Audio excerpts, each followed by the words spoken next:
যদি সরাসরি বলি যে গত 15 বছর 17 বছরে আওয়ামী লীগের যে সেট আপ, সেটা আসলে শুধুমাত্র যে দলীয় লোকদের মধ্যে ছিল এমন না। সকল প্রতিষ্ঠান, মানে একটা শিক্ষা প্রতিষ্ঠানও তাদের দলীয় লোকে ভরপুর ছিল।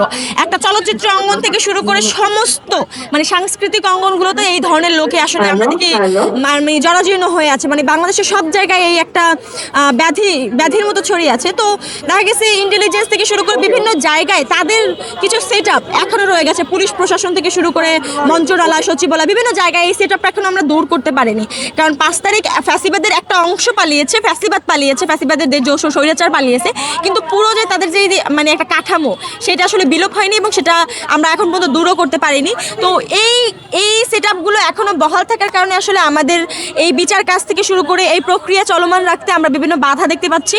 এবং আমি মনে করি ইন্টারিম এখানে যতটুকু কাজ করছে তাদেরকেও আরও বেশি এই জুলাইয়ের চেতনাকে ধারণ করে এবং এই নিয়ে কাজ করা উচিত। কারণ তাদেরকে একটা জিনিস মাথায় রাখতে হবে, তাদেরকে আসলে একজন মন্ত্রী বা একজন এমপির থেকে আরও অনেক গুণ বেশি ক্ষমতা দিয়ে জনগণ তাদেরকে বসিয়েছে।